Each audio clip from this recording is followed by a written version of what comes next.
வணக்கம். இன்றைய செய்திகளுக்காக பிரபாகர். தொடர்வது தலைப்புச் செய்திகள். முதலமைச்சர் மு.க.ஸ்டாலின் தலைமையில் மண்டல ஆய்வு கூட்டம். 4 மாவட்ட கலெக்டர்கள் பங்கேற்பு. இனி விரிவான செய்திகள்.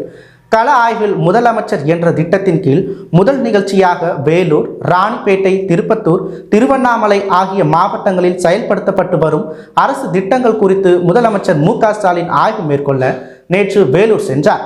சத்துவாச்சாரியில் காலை உணவு திட்டத்தையும் கள ஆய்வு திட்டத்தின் கீழ் ஆய்வு செய்தார். கள ஆய்வு திட்டத்தின் முதல் நிகழ்ச்சியாக வேலூர், ராணிப்பேட்டை, திருப்பத்தூர், திருவண்ணாமலை ஆகிய 4 மாவட்ட போலீஸ் அதிகாரிகளுடன் முதலமைச்சர் மு.க.ஸ்டாலின் வேலூரில் ஆலோசனை நடத்தினார்.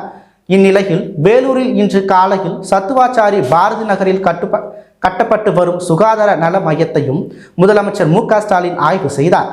தொடர்ந்து பள்ளிகளில் மாணவர்களுக்கு வழங்கும் சிற்றுண்டியை சாப்பிட்டு அதன் தரத்தையும் ஆய்வு செய்தார். சுகாதார நிலை கட்டுமான பணிகள் குறித்து அதிகாரிகளிடம் கேட்டறிந்தார். அதனைத் தொடர்ந்து முதலமைச்சர் மு.க.ஸ்டாலின் தலைமையில் வேலூர் மண்டல ஆய்வுக் கூட்டம் நடைபெற்று வருகிறது. இதில் அமைச்சர்கள் உட்பட வேலூர், ராணிப்பேட்டை, திருப்பத்தூர், திருவண்ணாமலை ஆகிய 4 மாவட்ட கலெக்டர்கள் பங்கேற்றுள்ளனர். இத்துடன் செய்திகள் நிறைவு பெறுகின்றன. நன்றி, வணக்கம்.